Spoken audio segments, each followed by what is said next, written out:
Amados hermanos, vamos a continuar con la serie de la cruz de Cristo y en esta oportunidad vamos a estar viendo la sustitución o como comúnmente se conoce, la expiación sustitutiva. Es el otro nombre que recibe esta hermosa doctrina. ¿Y por qué hablamos de una hermosa doctrina? Porque es hermosa, en sí es hermosa. Y el propósito de esta enseñanza, amados hermanos, es que el Espíritu Santo nos ayude a todos a entender y poner en práctica el sacrificio de nuestro Señor en la cruz, pues de otra manera nosotros correríamos el riesgo de vivir una vida llena de religiosidad, pero no de espiritualidad, tal cual como el Señor nos ordena y nos enseña. Como les decía anteriormente, vamos a estar hablando en esta mañana de la sustitución. Y la Biblia enseña claramente que Dios es santo y Dios es justo, y que justicia y juicio son el cimiento de su trono, tal cual como lo expresa el salmista en el Salmo 89, versículo 14. Por lo tanto, existe aquello en la esencia divina de nuestro Señor que aborrece el pecado y su pecaminosidad intrínseca, tanto con respecto a la contaminación como a la culpabilidad. Entonces, la perfección de nuestro Señor es notar por lo que prohíbe y por lo que castiga. Veamos lo que dice Ezequiel, capítulo 18, versículo 4. El alma que pecare, esa morirá. Y eso es una sentencia que está vigente en contra de nosotros los pecadores, cuando éramos pecadores. Ahora que somos redimidos por Cristo, no lo somos. Pero es una sentencia que está vigente y dice, el alma que pecare, esa morirá. Y todos conocemos cuál es la finalidad del pecado, el fin del pecado, ¿cuál es? La muerte. Por lo tanto, a fin de ofrecer una satisfacción total a Dios, el pecado tenía que ser castigado. Y la pena de la ley debía ser aplicada. En consecuencia, como Salvador de su iglesia, el Señor tuvo que sufrir como sustituto la condenación de la ley.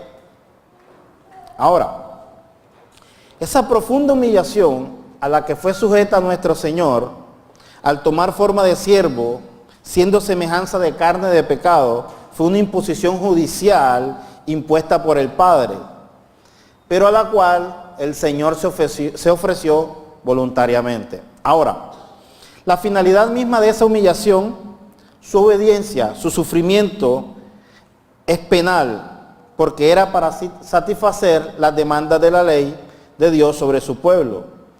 Al nacer bajo la ley, como lo expresa Gálatas capítulo 4, versículo 4, el Señor sujetó a todo lo que era de la ley. Veamos lo que dice Romanos 3:19, acompáñenme en su Biblia, por favor.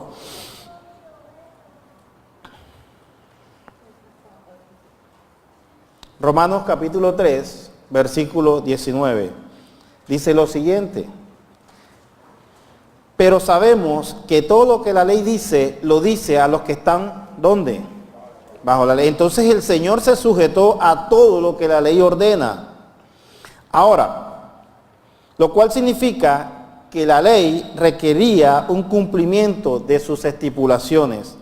Cristo en nuestro lugar, por su acción, por su sufrimiento, satisfizo la justicia divina, la legislativa, la punitiva, la vengativa, y cumpliendo en toda perfección la justicia y la ley de Dios. Y esta ley requería que usted y yo pagáramos por nuestros pecados, como lo habíamos leído en Ezequiel 18:4, porque aquel que pecare, esa alma morirá. Pero mire lo que dice 1 Pedro capítulo 3, versículo 18, acompáñenme en sus Biblias.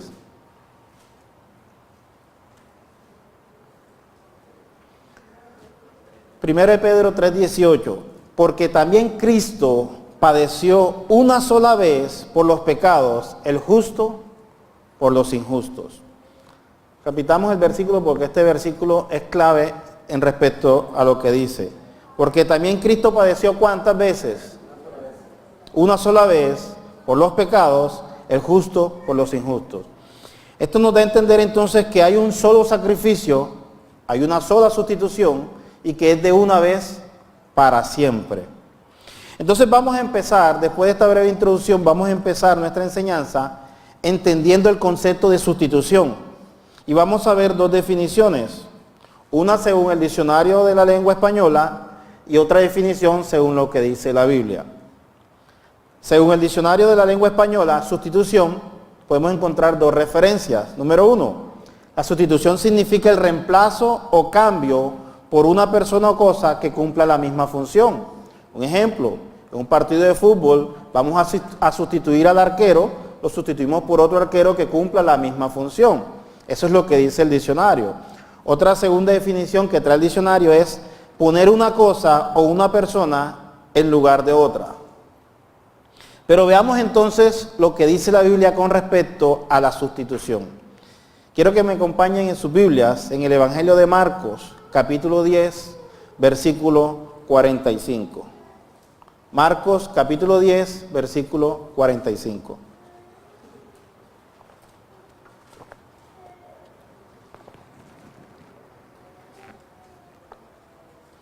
Ya tenemos claro el concepto de sustitución, colocar algo en lugar de otro. ¿Okay? Veamos lo que dice la Biblia. Marcos 10:45 dice lo siguiente: porque el Hijo del Hombre no vino para ser servido, sino para servir y para dar su vida en rescate por muchos. Y esta parte es la que vamos a tener en cuenta. Y para dar su vida en rescate por muchos. Observemos que la palabra de Dios nos enseña frente a la sustitución. Veamos lo que dice el versículo B, rescate por muchos. En el griego, la palabra por significa anti, que significa en lugar de o en cambio de. En otras palabras, podríamos decir que nuestro Señor vino a morir en nuestro lugar y como nuestro sustituto. Si traducimos la palabra griega, podríamos decir, porque el Hijo del Hombre no vino para ser servido, sino para servir y para dar su vida en rescate y morir en nuestro lugar como nuestro sustituto. Entonces vemos que el Señor es nuestro sustituto. Y también nos da a entender que Cristo ocupa nuestro lugar, especialmente con el fin de sufrir mi dolor y entonces librarnos de él. Es decir, el castigo que Dios tenía preparado para usted y para mí como pecadores, el Señor nos quita a nosotros, se pone en medio de él y recibe toda esa ira de Dios para satisfacer la justicia de Dios. Ahora, muchos dicen, pastor, pero es que Dios es amor. Sí, Dios es amor, pero más adelante dice que Dios es fuego consumidor. Y la única forma de Dios del Señor o de Dios satisfacer su justicia era a través de un sacrificio. Y el único sacrificio suficiente era el de nuestro Señor Jesucristo, quien se entregó voluntariamente a sufrir las penas y la condenación que estaban destinadas para cada uno de nosotros. Ahora bien, para entender mejor este concepto de sustitución, o la sustitución de nuestro Señor Jesús en la cruz, quiero que recordemos que la sustitución había sido establecida por Dios desde el Antiguo Testamento. Vamos a ver entonces dos pasajes que nos van a ayudar a entender mejor este tema tan importante. El primer pasaje lo encontramos en Éxodo, capítulo 12, versículo 27.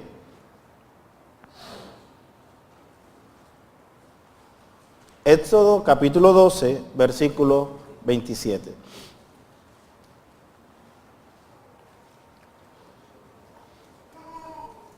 ¿Ya lo tienen?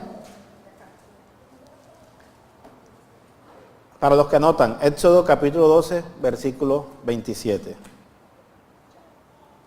Dice lo siguiente: vosotros responderéis, es la víctima de la Pascua de Jehová, el cual pasó por encima de las casas de los hijos de Israel en Egipto, cuando hirió a los egipcios y libró nuestras casas. Entonces el pueblo se inclinó y adoró. Pero en el capítulo 12 de Éxodo vemos el acontecimiento histórico del pueblo de Israel, la Pascua. Recordemos que en ese momento el pueblo judío llevaba más de 400 años de esclavitud en Egipto, y luego que el Señor llama a Moisés y a Aarón para liberar a su pueblo del yugo y de la opresión y de la esclavitud, el Señor decide enviar una última plaga. ¿Cuál era? Ok. Era para ver si estaban atentos.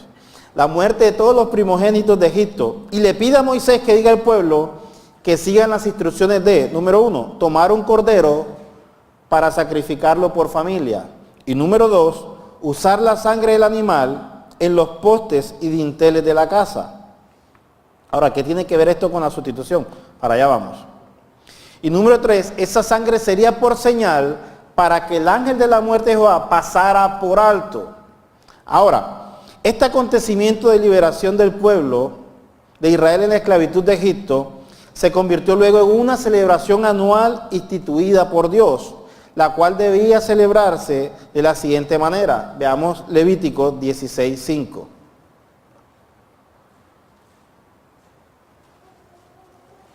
Y aquí vamos a entender entonces el concepto de sustitución desde el Antiguo Testamento que apuntaba al Nuevo Testamento hacia nuestro Señor. Levíticos capítulo 16, versículo 5. ¿Ya lo tienen? Se celebraba la Pascua de la siguiente manera. Y de la congregación de los hijos de Israel tomará 2 machos cabríos, para la expiación y un carnero para holocausto. Vamos más adelante, versículo 21. Y pondrá Aarón sus 2 manos sobre la cabeza del macho cabrío vivo y confesará sobre él todas las iniquidades de los hijos de Israel, todas sus rebeliones y todos sus pecados, poniéndolos así sobre la cabeza del macho cabrío, y lo enviará al desierto por mano de un hombre destinado para esto. ¿Ustedes alguna vez han escuchado aquel término que se dice el chivo expiatorio? ¿Cierto?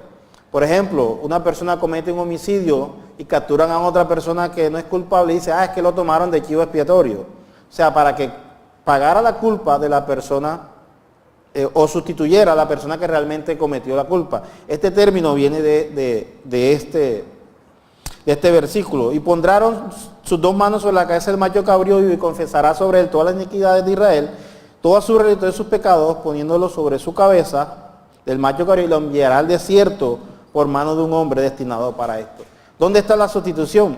En este pasaje se presenta en que uno de los machos cabríos debía ser sacrificado, su sangre rociada como acostumbraban, pero luego el sacerdote del templo debía poner sus manos sobre la cabeza del macho cabrío vivo, y de esta manera entonces transfería todos los pecados de Israel hacia el macho cabrío y los dejaba en el desierto. De esta manera el pueblo era limpio, pero esto tenía que repetirse año tras año, año tras año, y se convertía entonces en un ritual repetitivo. Pero lo importante de este versículo es notar que esto apuntaba hacia un único sacrificio, suficiente, como lo leíamos al principio, único y para siempre, un solo sacrificio. Ahora, era una celebración, como les decía anteriormente, que debía hacerse año tras año, pero mis queridos hermanos, hoy vemos el cumplimiento de esta Pascua en nuestro Señor Jesucristo. En el Antiguo Testamento, el sistema de celebraciones entonces enseñaba que la muerte del animal tomaba el lugar de la muerte que merecía aquel que presentaba los sacrificios. Es decir, el animal moría por los pecados de cada uno de nosotros en el Antiguo Testamento. Ahora, pero entonces vamos al Nuevo Testamento y vamos a ver entonces cuál es la obra sustitutiva de nuestro Señor en la cruz.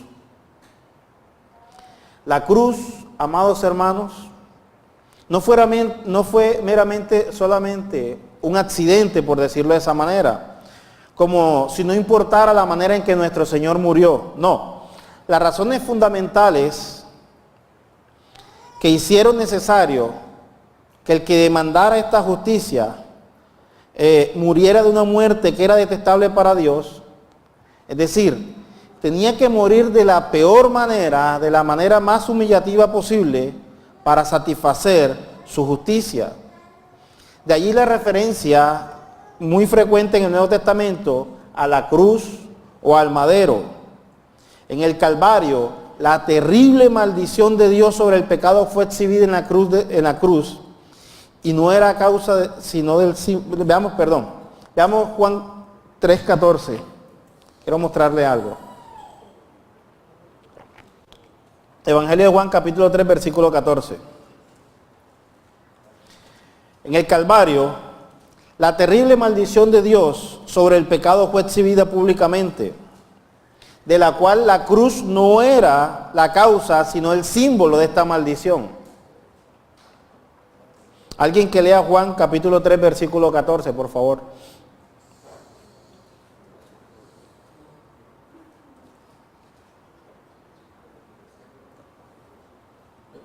Y como Moisés levantó la serpiente en el desierto, así es necesario que el Hijo del Hombre sea levantado.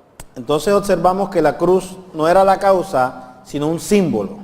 Ahora, bajo la ley de Moisés, en la cual el apóstol Pablo se refiere en Gálatas capítulo 3, versículo 13, colgar de un madero era una muerte reservada para quienes, para los peores criminales.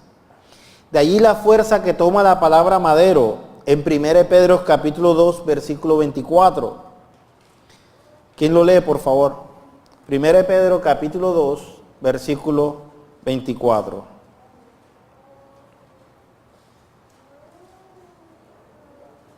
Alguien que lo lea en voz alta, por favor. Quien llevó él mismo nuestros pecados en su cuerpo sobre el madero, para que nosotros, estando muertos a los pecados, vivamos a la justicia, y por cuya herida fuisteis sanados. Quien llevó por nosotros mismos sobre el madero. Ahora, el Señor colgado de un madero era el testimonio público de la maldición de Dios sobre él. Y la causa de la maldición no era porque colgara de un madero, sino por el pecado que él soportó en ese madero. De esta manera, o ese modo de castigar, entonces demostraba que él era objeto de desagrado santo delante de Dios. Como les decía anteriormente, no porque estuviera colgado de un madero, sino porque era el portador de toda esa maldición del pecado sobre él. Ahora, se le aplicaba el cargo o el castigo de las ofensas por las cuales esa pena vergonzosa le fue impuesta a nuestro Señor. Y la sabiduría divina determinó entonces que Él, o sea, nuestro Señor, cargara con todo el pecado del mundo. Y tenía que ser expuesto públicamente como una maldición, porque con ello entonces se exhibía de manera terrible cuál era nuestra condición. Ahora, entendamos algo. ¿Cuál era nuestra condición antes de llegar a Cristo? De todos al tiempo, por favor. Éramos totalmente pecadores. Totalmente pecadores. Teníamos desdibujada la imagen de Dios. Éramos lo peor, lo terrible. ¿Qué sucede? Que el Señor toma nuestro lugar en la cruz del Calvario, se entrega y se da a sí mismo para que usted y yo hoy pudiéramos estar sentados en este lugar adorándole, glorificándole y exaltándole. Porque no habría ni una sola de las cosas que usted y yo pudiéramos hacer para satisfacer la justicia divina de Dios. Como les dije al inicio, la justicia de Dios tenía que ser satisfecha. Y no había nada, absolutamente nada, que usted y yo pudiéramos hacer para satisfacer esa justicia. Solamente nuestro Señor se levantó y dijo, heme aquí, envíame a mí. Y toda la ira de Dios que estaba destinada para nosotros fue derramada sobre nuestro Señor. Le fue imputado el castigo. Y Él recibió todo ese castigo por amor a nosotros. Y en este punto de nuestra doctrina, la palabra de Dios nos enseña dos principios importantes. Número uno, el Señor Jesús murió ¿por quién? Por los creyentes. No murió por todo el mundo. Murió por los creyentes. Veamos lo que dice Romanos capítulo 5, versículo 6.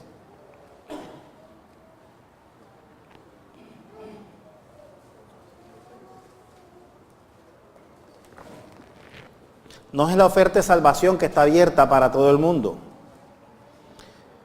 Algunos toman Juan capítulo 3, versículo 16. De tal manera amó Dios al mundo, que dio a su Hijo unigénito para que todo aquel que Él crea no se pierda, mas tenga vida eterna. Y aquí la palabra mundo, y eso es otro tema de estudio, no se refiere al mundo entero como lo conocemos, al planeta Tierra, sino al mundo compuesto por los creyentes, es decir, el cuerpo de creyentes. Ahora, ¿qué dice Romanos capítulo 5, versículo 6? Porque Cristo, cuando aún éramos débiles, a su tiempo murió por ¿quiénes? Pastor, ¿y dónde están los creyentes? ¿Qué éramos usted y yo antes de conocer al Señor? Impíos, porque hacíamos lo que desagradaba a Dios. Vivíamos una vida totalmente ajena y contraria a lo que Dios demandaba en su palabra. Por lo tanto, cuando nosotros aún éramos débiles, el Señor murió por nosotros impíos que íbamos a ser creyentes. ¿Está claro? Éramos impíos porque vivíamos bajo los deseos de la carne. Vivíamos haciendo lo que nosotros queríamos. Vivíamos en nuestra propia ley, por decirlo de esa manera. Pero una vez que Cristo viene a nuestro encuentro, nos cambia, nos redime, nos transforma, nos convertimos entonces en hijos de Dios, en verdaderos creyentes. Y nuestro Señor Jesús decide morir por nosotros, que éramos impíos, cuando éramos débiles. Así que, hermanos, nuevamente vemos esa sustitución. Cristo muere en lugar de nosotros, muere por los impíos. El impío era el que debía morir, pero el Señor muere en lugar de los impíos, es decir, muere en nuestro lugar. Nos sustituye y ocupa el lugar que nos correspondía en esa expiación. Ahora, el Señor en el momento preciso vino a morir por nosotros o en lugar de nosotros, aun siendo nosotros literalmente incapaces de alcanzar la salvación. Moralmente nuestra condición era de impíos. No teníamos reverencia hacia Dios, sino que actuábamos conforme a los deseos de nuestro corazón. Ahora, así que, amados hermanos, es importante hacernos una pregunta. ¿Seguimos siendo débiles moralmente en nuestros pecados? ¿O nuestra vida realmente fue transformada por el Espíritu Santo? No me respondan, es una pregunta retórica para reflexionar cada uno de nosotros. ¿Será que si reconocemos que el Señor realmente murió por nosotros, vamos a seguir viviendo una vida pecaminosa o realmente vamos a vivir sabiendo que el Señor nos transformó a través del Espíritu Santo? Entonces seguimos en Romanos capítulo 5, versículo 8.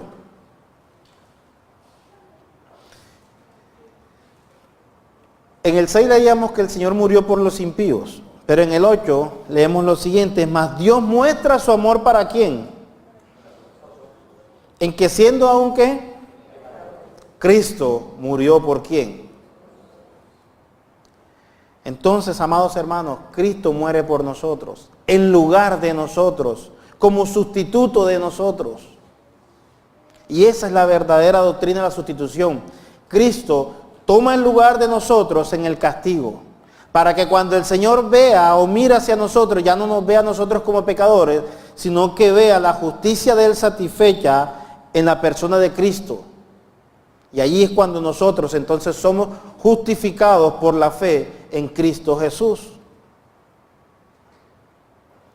La Biblia dice que sin fe es imposible agradar a Dios, pero la fe en ¿quién? La fe en el Hijo de Dios. Cuando nosotros reconocemos nuestro pecado y nos humillamos delante de Dios, Cristo viene a nuestro encuentro. Entonces ya el Señor nos mira con los ojos a través de Cristo y no nos mira nuestro pecado ni nuestras manchas, porque fuimos redimidos por el Señor. Ahora,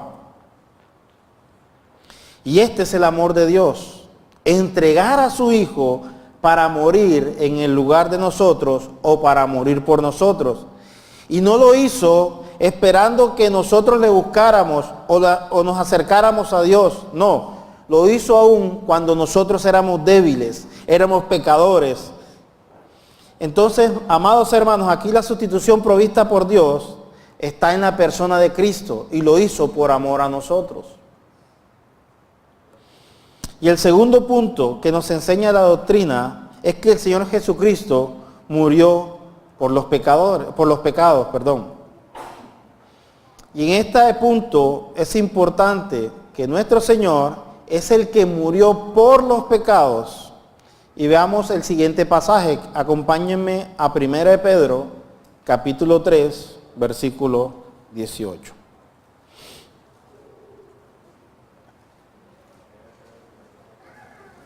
Capítulo 3, versículo 18, primera epístola de Pedro. Asimismo, Cristo padeció una sola vez por los pecados, el justo por los injustos, para llevarnos a Dios, siendo la verdad muerto en la carne, pero vivificado en el Espíritu. Exacto, porque también Cristo padeció ¿cuántas veces?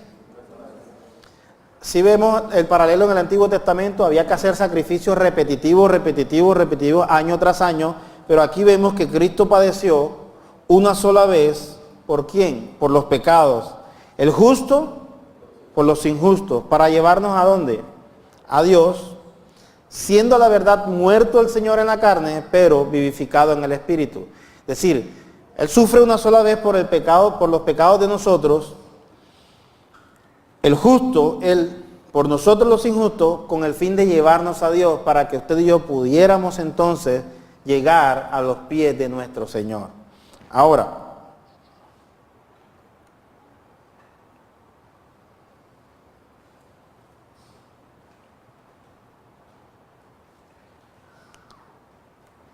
ok.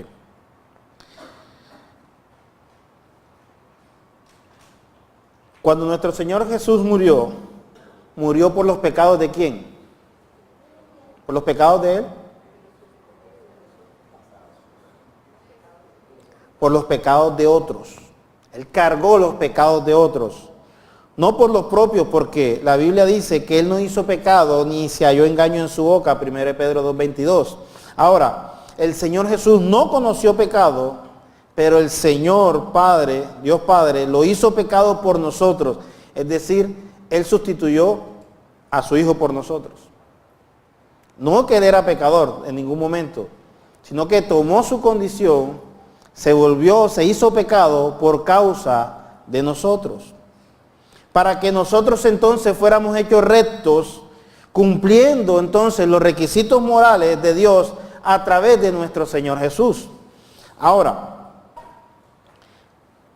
el Señor Jesús experimentó y soportó el sufrimiento, llevó la carga de nuestros pecados, su naturaleza de justicia pasó a nosotros cuando éramos seres completamente injustos, para ahora nosotros adoptar una naturaleza perfecta delante de la justicia de Dios. Y todo esto lo hace ¿con qué propósito? Con el propósito de llevarnos entonces ¿a dónde? A Dios. Es decir, el Señor nos reconcilia con nuestro Padre. Y no solo eso, sino que también rompe las enemistades que teníamos nosotros con Dios. Recordemos entonces que nosotros estábamos destituidos de la gloria de Dios, por lo cuanto éramos pecadores. Pero una vez que el Señor satisface la justicia de Dios y la ira de Dios recae sobre Él, somos justificados por medio de Cristo. Por lo tanto, entonces podemos entrar francamente delante de nuestro Padre a través de la obra sustitutiva y de la expiación sustitutiva, podríamos decirlo de esa manera, de Cristo en la cruz del Calvario. Ahora, la justa ira de Dios, o la justa ira que nuestros pecados despertaron en Dios, se ejerció plenamente en el siervo sufriente, cuando el Señor cargó en Él el pecado de todos nosotros. Acompáñenme a Isaías capítulo 53, versículo 6.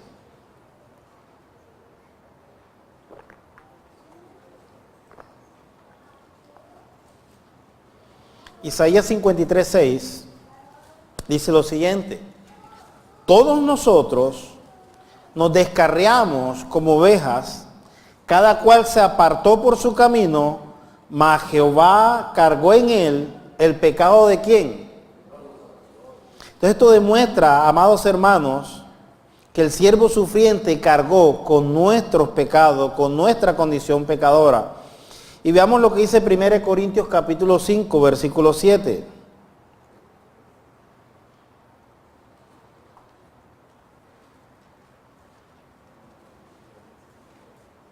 Y alguien que busque Juan capítulo 1, versículo 29.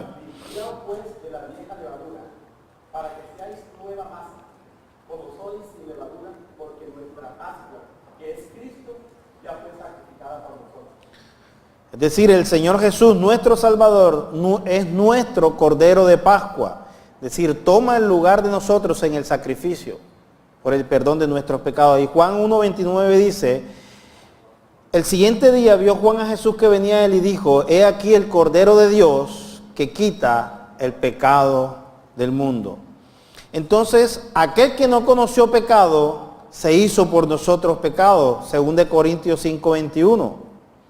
Dice, aquel que no conoció pecado por nuestro se hizo pecado para que nosotros fuésemos hechos justicia de Dios en él.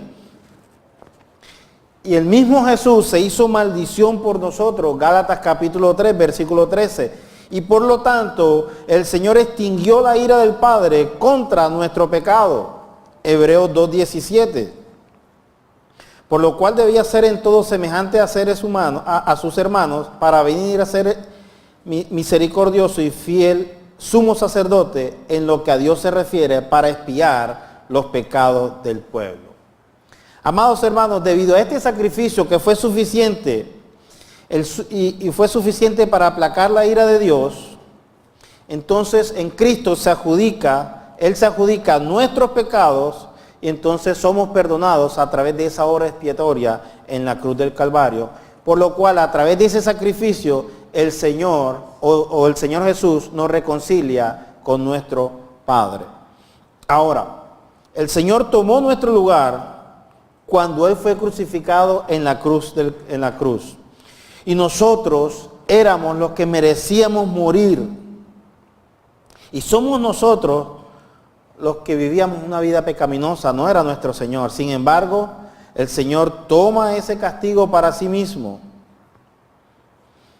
en nuestro lugar, como lo dice 2 Corintios 5:21. Al que no conoció pecado, por nosotros se hizo pecado, para que nosotros fuésemos hechos justicia de Dios en él. Amados hermanos, esta doctrina de la sustitución o de la expiación sustitutiva, lo que nos enseña es que había que pagar una deuda, pero no teníamos cómo pagarla. El Señor paga la deuda y toma el lugar que nos correspondía a nosotros para sufrir ese castigo. Y así una vez, en la cruz del Calvario, antes de expirar, Él dice: consumado es. Es decir, toda la obra de satisfacción de justicia fue hecha en la cruz del Calvario. 1 Pedro 2:24 dice: quien llevó él mismo nuestros pecados en su cuerpo sobre el madero, para que nosotros, estando muertos a los pecados, vivamos la justicia, y por cuya herencia fuisteis sanados. Es decir, nuevamente aquí vemos que Cristo tomó para sí mismo los pecados que nosotros cometimos para pagar el precio por nosotros. Y pocos versículos más adelante, en 1 Pedro 3:18, vamos a ver entonces que dice que Cristo padeció una sola vez por los pecados, el justo por los injustos. Es decir, toma nuestro lugar para satisfacer la santa ira de Dios. Él fue nuestra expiación, dando a entender que Él mismo proveyó el pago por los pecados del hombre. Es decir, había un castigo y también tenía la forma de pagar ese castigo, proveyendo al Cordero de sacrificio, es decir, proveyendo a su mismo Hijo para morir en nuestro lugar. Y ya para terminar, quiero que me acompañen en Isaías capítulo 53, versículo 5. Isaías capítulo 53, versículo 5.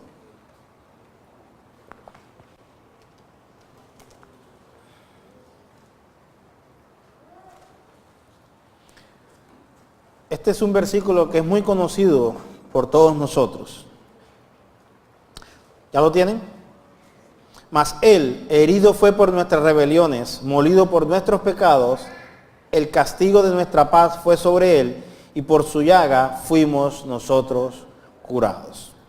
Este versículo habla en una forma muy detallada acerca de la venida de nuestro Señor, quien moriría en una cruz por nuestros pecados, y ya conocemos que la crucifixión sucedió tal cual como fue predicha. Y miremos bien lo que dice, mas él herido fue ¿por quién? Por nuestras rebeliones, molido por nuestros pecados. El castigo de nuestra paz fue sobre él, y por su llaga fuimos nosotros curados. Entonces ahí encontramos toda la sustitución. Nuestras la sufrió él. Lo que nos correspondía sufrir a nosotros la sufrió él. ¿Y dónde encontramos esa sustitución? Porque por su llaga nosotros fuimos curados. O sea, él tomó nuestro lugar, y a través de tomar él ese lugar, nosotros fuimos entonces justificados delante de nuestro Señor. Porque nosotros no podíamos haber pagado ese precio por nuestros propios pecados. O si pudiéramos pagarlo, entonces habríamos sido castigados y echados en el infierno para toda la eternidad, porque no tendríamos manera de hacerlo, amados hermanos. Pero el Señor tomó la iniciativa de venir a este mundo como hijo, en forma de hombre, darse a sí mismo, morir en la cruz del Calvario, satisfacer la justicia de Dios, para que nosotros pudiéramos hoy entrar confiadamente delante de su presencia y poder adorarle, glorificarle y exaltarle. Él hizo esto por nosotros, para que nosotros podamos tener entonces esa oportunidad. Y para que esto, amados hermanos, sea una realidad, debemos entonces poner nuestra fe en el autor y consumador de la fe, que es Cristo Jesús. No podemos salvarnos a nosotros mismos. Necesitábamos un sustituto en nuestro lugar. Y Cristo murió como ese sustituto en la cruz del Calvario para satisfacer esa justicia que era demandada de parte de Dios. Así que, amados hermanos, como punto final podemos decir que Cristo es nuestra sustitución o nuestro sustituto en la pena que nos había sido impuesta por la transgresión, por nuestros pecados. Y para cerrar, quiero que me acompañen en sus Biblias a la carta de Tito, capítulo 2, versículo 14, o a la epístola de Tito, capítulo 2, versículo 14.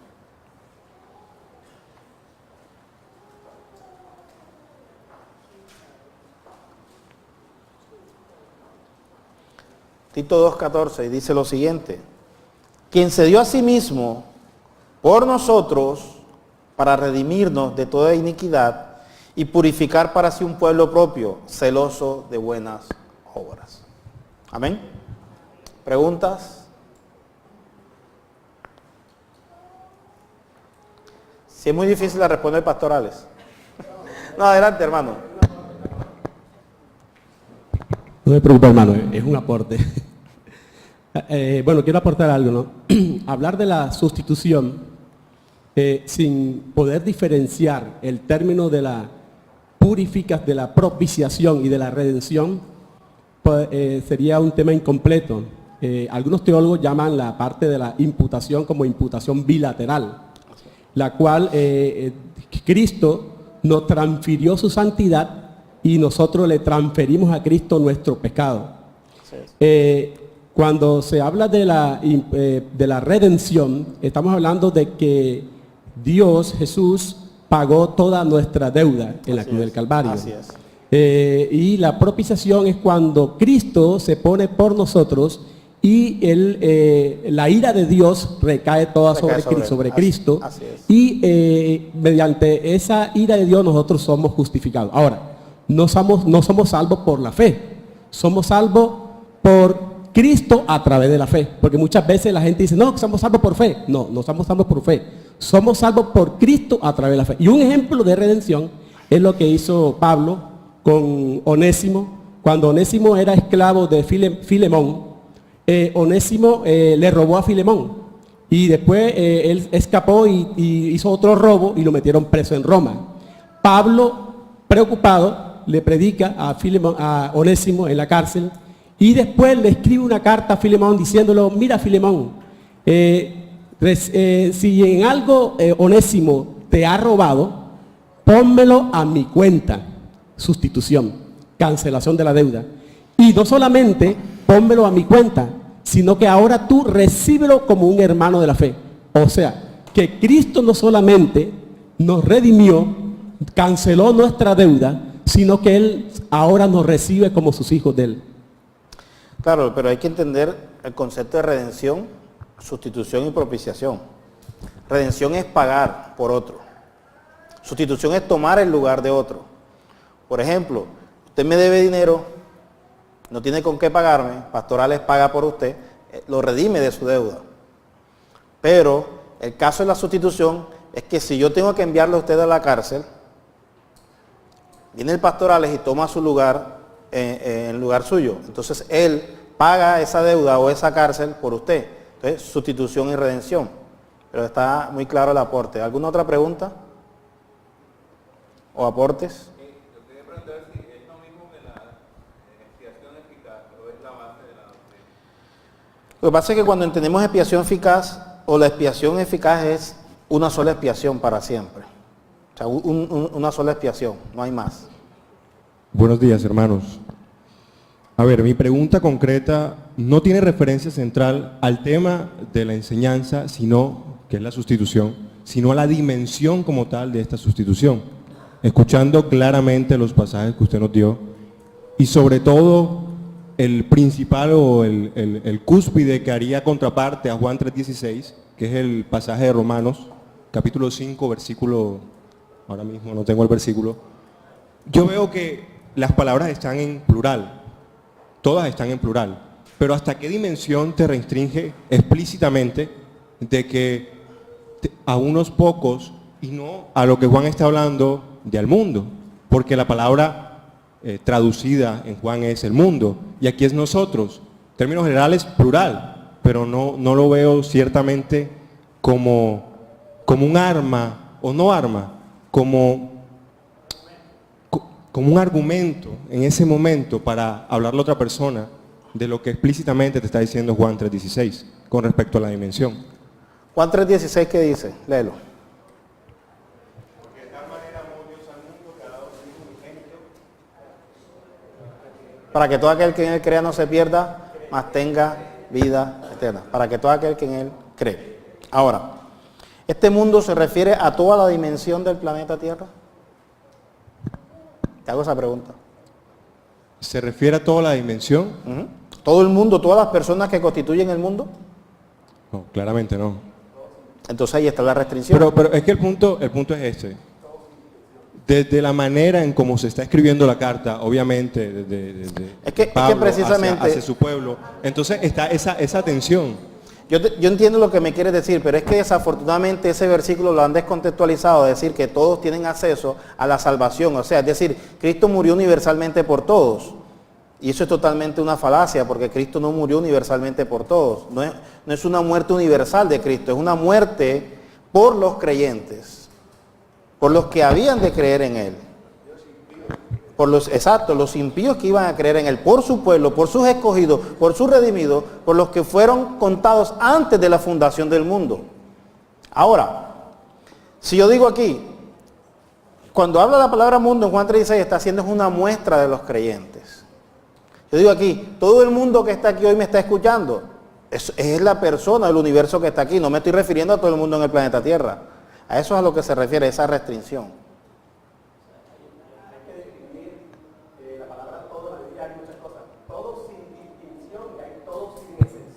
Claro. Todo sin excepción es todo el mundo, no se escapa. Y todo sin distinción es de todo tipo de personas. Correcto. Correcto. Así es. Buenos días. Incluso yo creo que nosotros podemos hacer la reducción cuando dice, porque de tal manera amó Dios al mundo que ha dado a su Hijo unigénito para que todo aquel que en él cree no se pierda, mas tenga vida eterna. Primeramente debemos ver que es específico. Esto se cumple para aquellos que creen, que sabemos que no son todos inicialmente. Segundo, versículo 17 dice, porque no envió Dios a su Hijo al mundo para condenar al mundo. ¿Por qué no lo envía para condenar al mundo? Porque el mundo por sí mismo ya está condenado. Así es. Dos, y dice aquí, sino para que el mundo sea salvo por él. Ahora, para nosotros no es un misterio saber que no todas las personas que están en el mundo son salvos. Y si no todas las personas que están en el mundo no son salvos, entonces Cristo fracasó. Así No, es. Él viene por su Son pueblo, expiación. por sus ovejas. O sea, es un conjunto específico. Los Exacto. creyentes. Es la muestra de los creyentes. Pastorales iba a aportar algo, ¿no? Para cerrar.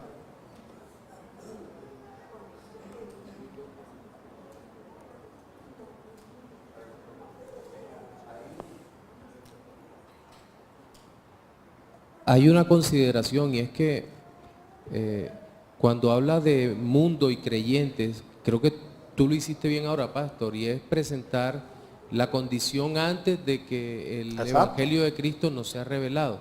Entonces, mal haría, sobre todo en esta perspectiva salvífica, tratar de presentar a los creyentes como salvos desde la eternidad. No, un momento. Somos elegidos desde la eternidad para ser salvos, Salvos por la pero obra de salvos a partir del momento Así es. en que el Señor Jesucristo llega a nuestras vidas. Entonces, esto está presentado en algunos pasajes, sobre todo en el plano terrenal, en el lenguaje fenomenológico, es decir, cómo están sucediendo los eventos y no desde el plano del decreto eterno. Entonces hay que distinguir el pasaje en cuál lenguaje está representado. Juan 3:16 es una invitación desde la perspectiva fenomenológica, es decir, si crees serás salvo, pero mientras otros pasajes están como el de Romanos, está hablando desde la perspectiva del decreto eterno decreto de Dios. eterno, así es. Entonces, si entendemos eso, vamos a poder comprender la dimensión de salvación, la dimensión soteriológica desde los dos planos, desde el plano eterno o desde el plano temporal.